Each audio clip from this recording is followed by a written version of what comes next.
सहना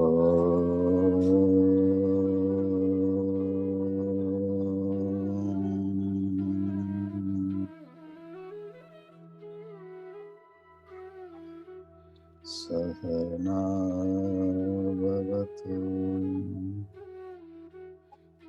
सहनौ भुनक्तु सह वीर्यं करवावहै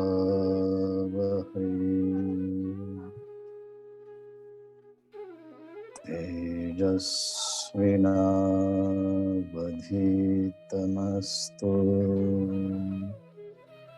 मा विद्विषावहै। ॐ शान्ति शान्ति शान्तिः।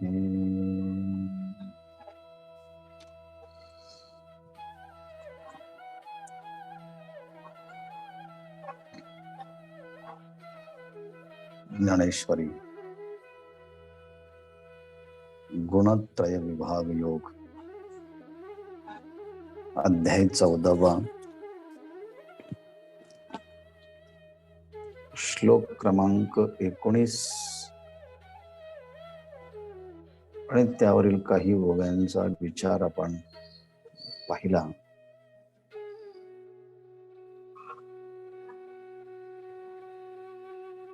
नान्यं गुणेभ्यः कर्तारं यदा द्रष्टानुपश्यति गुणेभ्यश्च परं वेत्ति मद्भावं सोऽधिगच्छति. यदा द्रष्टा गुणेभ्यः अन्यकर्तारं न अनुपश्यति च गुणेभ्यः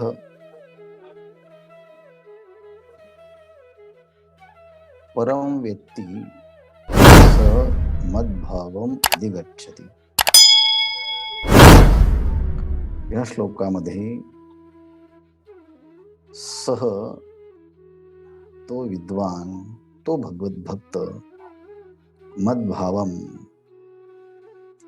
माझ्या भावाला, म्हणजे माझा जो भाव म्हणजे स्वभाव म्हणजे स्वरूप, हे ईश्वरीय स्वरूप आहे.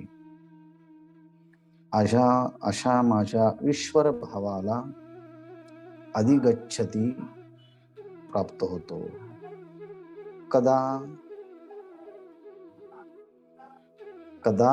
कदा सा मद्भावम अधिगच्छति, केव्हा तो माझ्या स्वरूपाला प्राप्त होतो तर सांगतात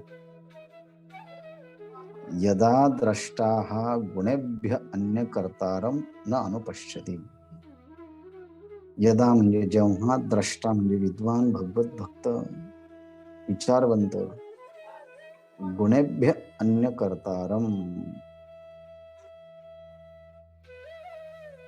गुणेभ्य, गुण ह्या शब्दाचा अर्थ शरीर आहे, इंद्रिय आहेत, विषय आहेत.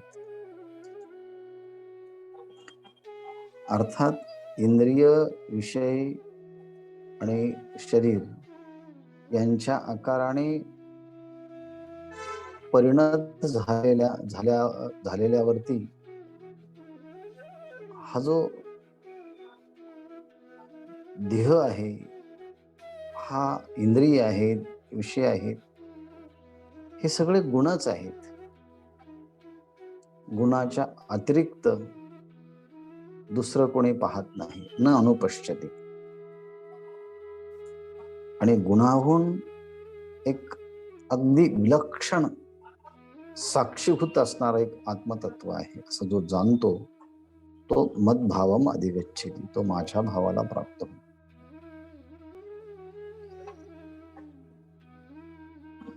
थोडक्यामध्ये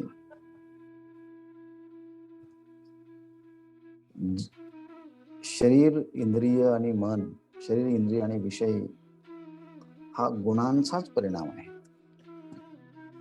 याच्या अतिरिक्त दुसरा कोणीही करता नाही. हे इंद्रिय, विषय हेच करते आहे. आत्मा मात्र ह्या सगळ्यांच्या पेक्षा विलक्षण आहे अशा स्वरूपाचा जो अनुभव घेतो तो मद्भावम अधिगच्छति हा विषय आपण पाहिला. आणि हे समजून घेताना जसा अग्नी एकच आहे, पण वेगवेगळ्या इंधनाच्या आकाराने तो आकार धारण करतो आणि प्रज्वलित होतो. जमिनीमध्ये असलेलं पाणी किंवा रस हे एकच आहे, पण वेगवेगळ्या वृक्षांच्या मध्ये गेलं की त्याला वेगवेगळं रूप प्राप्त होतं. आंब्यात गेला की आंब्याचा रस गोड, लिंबू मध्ये गेलं की तोच रस पुन्हा आंबट म्हणून येतो, आवळ्यामध्ये गेलं की तोच रस तुरट म्हणून येतो. अर्थात तो रसच वेगवेगळ्या वृक्षांच्या रूपाने परिणत होतो, अन्नधान्याच्या रूपाने परिणत होतो, किंवा दूधच जसं दह्याच्या रूपाने परिणत होतो, किंवा उसाच्या आकाराने जशी गोडीच अभिव्यक्त होते,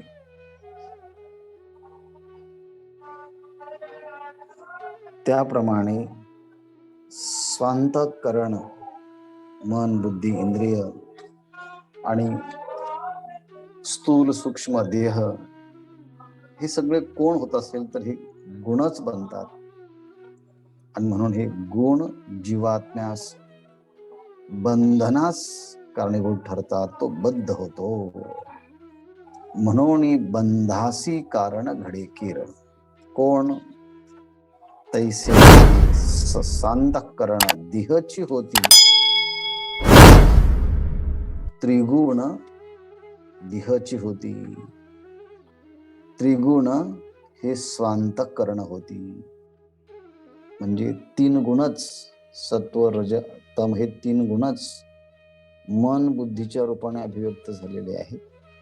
हे तीन गुणच देहाच्या रूपाने अभिव्यक्त झालेले आहेत, आणि हे तीन गुणच जीवाला बंधनाला कारणीभूत आहेत. आणि म्हणून याच मोठी आश्चर्याची गोष्ट आहे, विलक्षणता आहे, की या सूक्ष्म देहाचा आणि गुणांचा असा एक प्रकारचं तादात्म्य झालं, गुंतागुंत झाली. आणि मग ज्ञानी पुरुष मात्र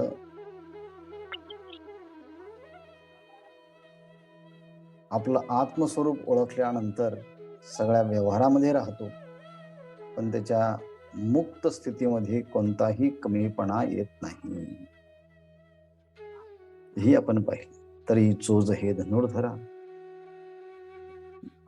एवढा हा गुंफिरा, एवढा हा गुणांचा आणि देहाचा गुंफिरा म्हणजे यांची गुंतागुंत आहे. पण ज्ञानी पुरुषांना मात्र मोक्षाचा संसार हा उणा नाही, परंतु मोक्ष व्यवहारास मुक्त स्थितीमध्ये ह्या गुणांच्यामुळे थोडाही कमीपणा येत नाही, कारण त्यांचं स्वरूप ते ओळखलं आहे. आणि ऐशी मुक्ती असे सहज ते आता परिसव तुझ, जे तू ज्ञानांभुज द्विरेफकी. ही 286 क्रमांकाची ओळ आहे. ऐसे मुक्ती असे सहज, आत्मस्वरूपाचा विचार केला की मोक्ष हे आपलं स्वरूपच आहे, मुक्ती हे आपलं स्वरूपच आहे. ऐसी मुक्ती असे सहज. मुक्ती, ज्ञानेश्वर महाराज म्हणतात की मुक्ती सहज आहे. मग प्रयत्न कशासाठी करायचा? त्याच्या आड येणाऱ्या प्रतिबंधाला दूर करण्यासाठी. पृथ्वीमध्ये पाणी आहेच, ते निर्माण करावं लागत नाही, ते जमिनीमध्ये आहे, पण ते खोलवर असल्यामुळे पाण्यासाठी प्रयत्न नाही करायचा. पाण्यावर येणारे प्रतिबंध दूर आहेत ते दूर केले की पाणी आहेच, सहजच पाणी आहे. तसं मुक्त स्थिती हे आपलं स्वरूपच आहे. पण त्यावरती आलेलं जे मिथ्या तादात्म्य 3 शरीरांचं, ते दूर केलं की मुक्त स्थिती सहजच आहे. आणि हे तुला अर्जुना ऐकवणार आहेत.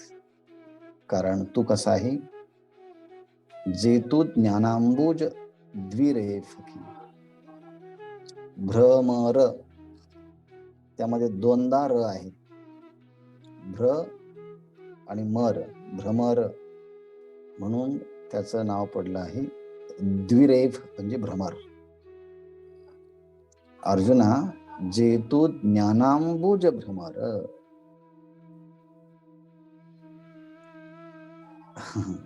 अंबुज म्हणजे कमळ, आणि ज्ञानांबुज ज्ञान हेच कमळ आहे. जणू काही ज्ञान हेच कमळ आहे. जसं भ्रमरावर आतमध्ये असणारा मकरंद सेवन करण्यासाठी, जसा मकरंद सेवन करण्यासाठी जसा भ्रमर त्या ठिकाणी येतो आणि अगदी अलगदपणे कमळांनाही कळू न देत त्यातला मकरंद सेवन करतो, त्याप्रमाणे अर्जुना, तू ज्ञानरूपी कमळातला भ्रमर आहेस.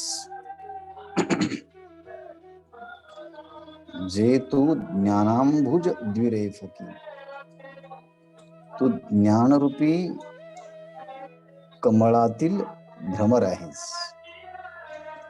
म्हणजे ज्ञानरूपी कमळामध्ये असणारा आत्मतत्वाचा सुगंध घेणारा तू भ्रमर आहेस. म्हणून तुला ही गोष्ट आम्ही आता परिसवू, तुला ही गोष्ट आम्ही आता ऐकविणार आहोत, अशा स्वरूपाने सांगतात. आणि गुणी गुणा जोगे चैतन्य नोहे माघे, बोलिले ते खागे तेवेची हे.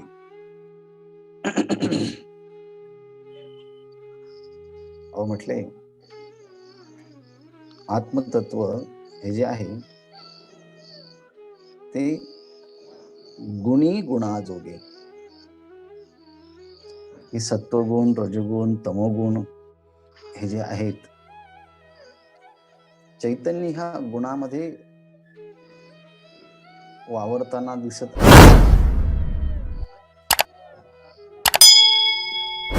गुणांप्रमाणे ते आहेत, पण ते गुणांच्या अधीन होत नाही.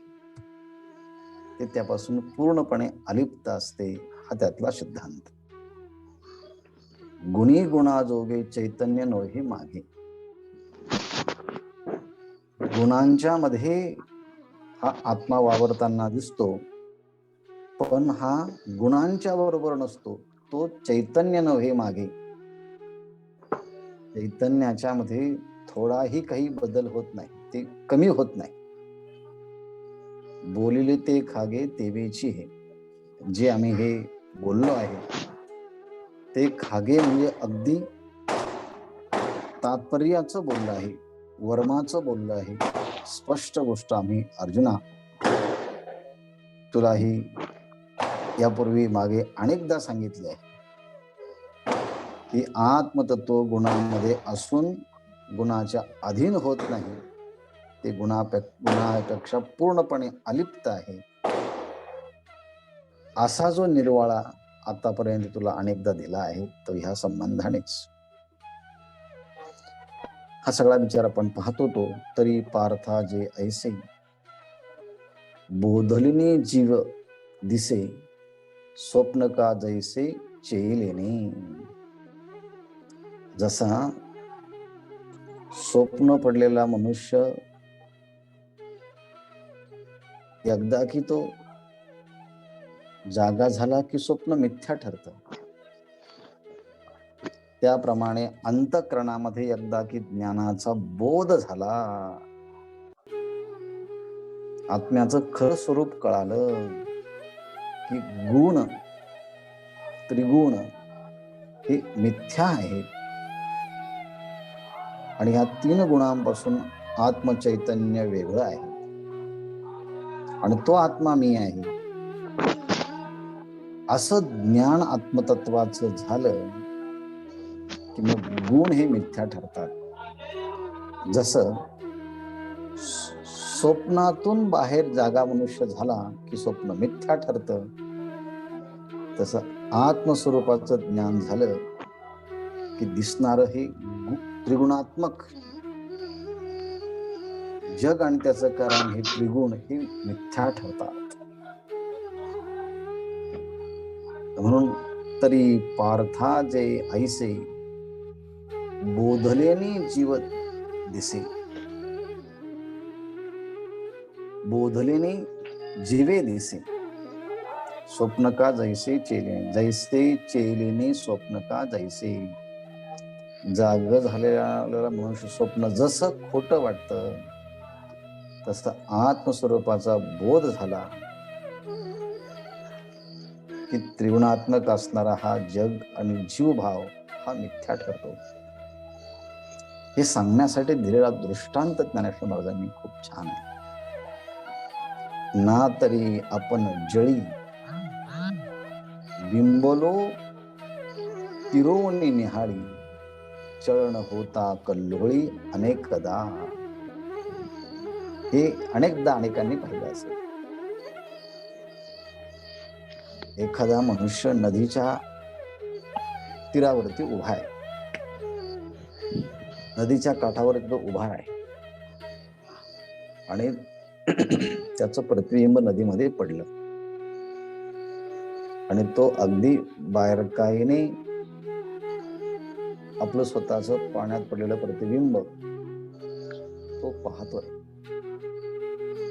पण तेवढ्यात काय झालं, ना तरी आपण जडी बिंबलो तिरोणी निहाळी. बघा ना, मी आता ह्या गंगेच्या काठावरती तीरावरती उभा आहे, पण माझं प्रतिबिंब हे पाण्यामध्ये पडलं आहे. पण जरी पाण्यात प्रतिबिंब पडलेलं दिसत असलं तरी तीरावरती असणारा मनुष्य म्हणतो प्रतिबिंब पाण्यामध्ये आहे, पण माझा आणि त्या पाण्याचा काही संबंध नाही. आणि मग ते पाणी हल्लं की चळण होता कल्लोळी अनेकदा. एकदा की पाणी हल्लं की अनेक कल्लोळ तयार होतात, अनेक तरंग तयार होतात आणि मग अनेक कल्लोळ आणि अनेक तरंग त्यामध्ये निर्माण झाले. मग त्यामध्ये प्रतिबिंब सुद्धा अनेक दिसायला लागतात. पण अनेक जरी हे तरंग दिसले तरी मात्र ज्याचे प्रतिबिंब पडले तो मात्र एकच असतो आणि स्वतःला तो पाहत असतो. ना तरी आपण जळी बिंबलो, पाण्यामध्ये आपण आता प्रतिबिंबित झालो आहे, माझं प्रतिबिंब नदीच्या पात्रामध्ये पडत आहे, असा तो तीरावरचा मनुष्य तिरोणी निहाळी, तीरावरती राहून त्याचं टेहाणी करतो आहे. चलन होता कल्लोळी, आणि कल्लोळांच्या मध्ये वेगवेगळ्या प्रकारचं चलन म्हणजे हालचाल जरी झाली अनेकदा आणि प्रतिबिंब अनेक जरी दिसायला लागले तरी मूळ बिंबात मात्र चलन वर्णाचा कोणताही परिणाम होत नाही. तो ज्यो की त्यो. कोण ज्यो की त्यो? काठावरती उभा जो राहतो तो ज्यो की त्यो असतो, म्हणजे त्यामध्ये कोणताही बदल होत नाही. पण त्या पाण्यामध्ये जे काही बदल होताना दिसतात, हालचाल होताना दिसते, त्याचा परिणाम त्या पाण्यामध्ये पडलेल्या प्रतिबिंबावरती सुद्धा होतो, हे आपण पाहत असतो. पण हा परिणाम जरी दिसत असला पण हे प्रतिबिंब ज्याचं पडलेलं आहे त्याला मात्र काही फरक पडत नाही. जो जसाची तसा राहतो, त्यामध्ये काही फरक पडत नाही. तस हा दृष्टांत सिद्धांत करण्यासाठी खूप उपयुक्त आहे. तसं आत्मतत्व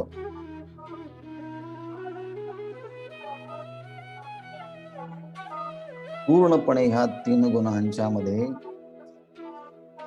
जरी ह्या चैतन्याचं प्रतिबिंब अभिव्यक्त होताना दिसत असलं आणि ते गुण या प्रतिबिंबावरती प्रभाव करतात, मूळ बिंब स्वरूप असणारा आत्मा मात्र त्यामध्ये कोणताही बदल नाही. तेव्हा हा दृष्टांत पुन्हा पुन्हा पुन्हा पुन्हा जर आपण त्याचं मनन केलं तर आत्म्याची असंगतता, अलिप्तता, निर्लिप्तपणा हा कसा आहे, हा सहज ध्यानी येण्यासारखा आहे. आणि म्हणून ना तरी आपण जडी बिंबलो फिरवून निहाळी चरण होता कल्लोळी अनेकदा. हा दृष्टांत कळाला की आत्म्याचं असंगत्व सहज ध्यानी येईल.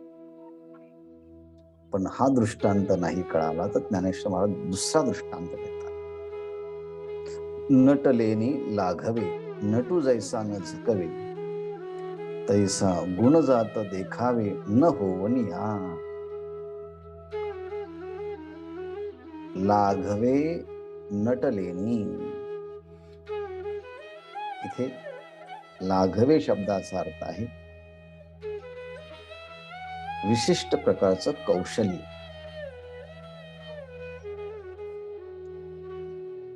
काही कौशल्य स्किल एवढं असतं की अनेक प्रकारचे ते रंग बदलतात. जसे गवळण आहे, आल्या आल्या आल्या पाच गवळणी.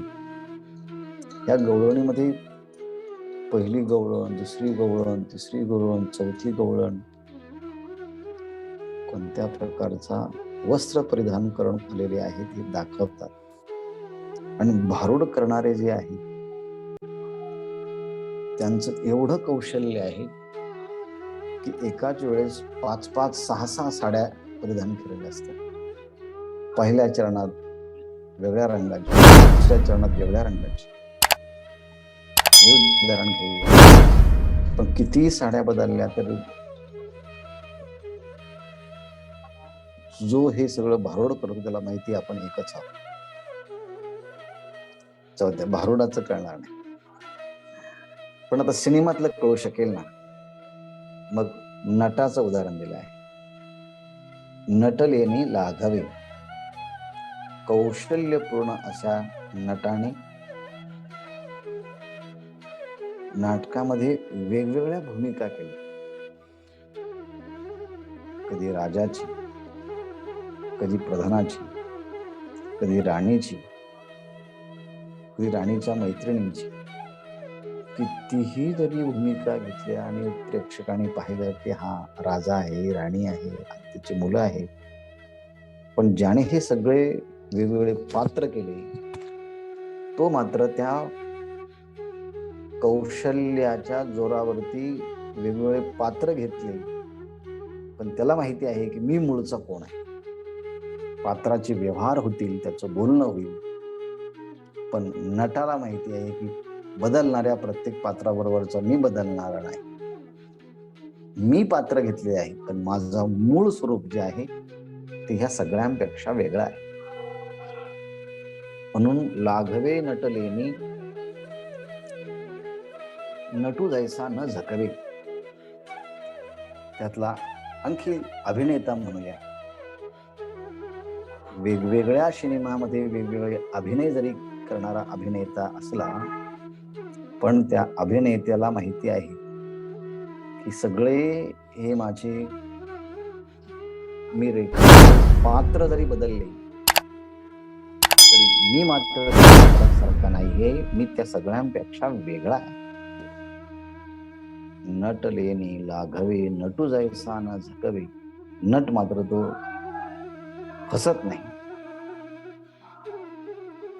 कधी राणीची भूमिका, कधी कुत्रीची भूमिका, कधी कोणत्या भूमिका घेतो, पण तो मात्र ह्या सगळ्यांपेक्षा वेगळा आहे. तो काही त्यामध्ये गुंतून राहत नाही. तैसे गुणजात देखावे न होवनिया.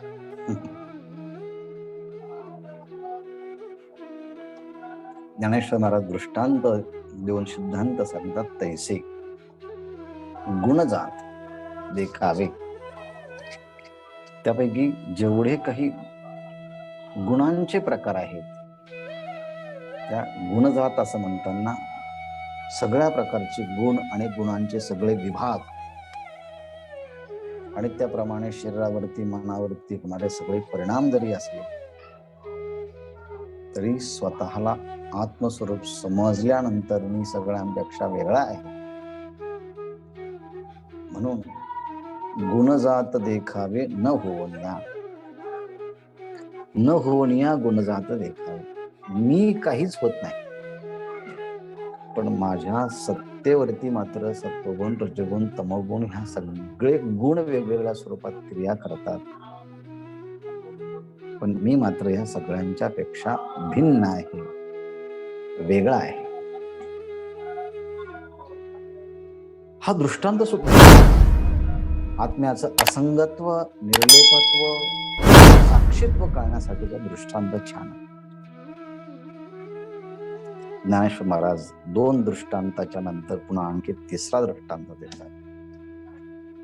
आणि हे 3 दृष्टांत सतत पुढे जर ठेवले की सगळ्या गुणांचा व्यवहार करताना सुद्धा मी गुणातीत आहे, असंग आहे, निर्विकार आहे, साक्षी आहे, कुटस्थ आहे, ब्रह्मरूप आहे. या आनंदामध्ये हा चिंतक, हा चिंतन करणारा अभ्यासक, अनुभवी भगवत भक्त बाहेरून सगळा व्यवहार करतात, पण आतून मात्र स्वतःला ते आत्मस्वरूप समजतात. आणि म्हणून 3रा दृष्टांत दिला. ऋतुत्रय आकाशे धरोनिया जैसे.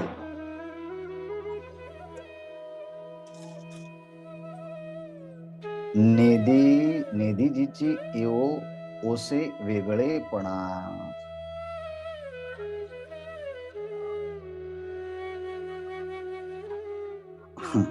जसं की आकाशावरती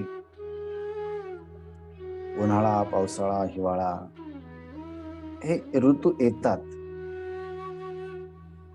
परंतु आकाश मात्र ह्या तिन्ही ऋतूंच्या मध्ये असतं आणि तिन्ही ऋतून वेगळं असतं,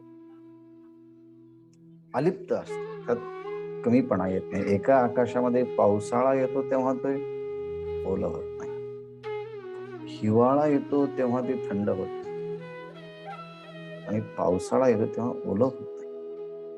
म्हणून हा वेगळा कसा आहे हे सांगण्यासाठी हा दृष्टांत दिला आहे आकाशाचा.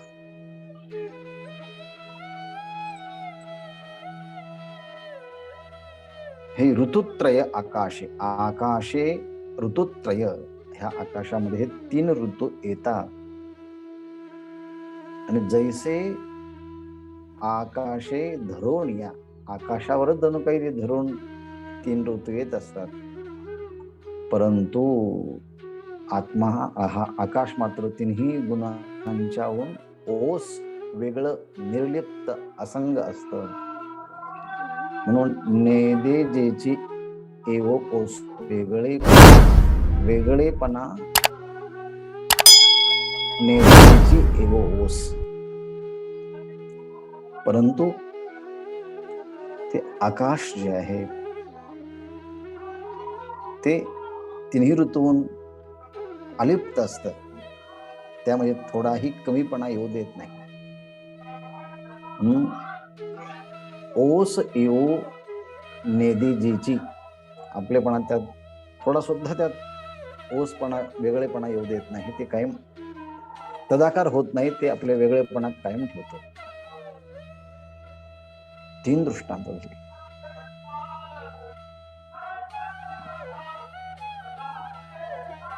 पुन्हा सिद्धांत सांगतात, तैसी गुणी गुणा परवते, जे आपणपी असे ऐते, ते अहम बैसे अहंते मुळकेचिया.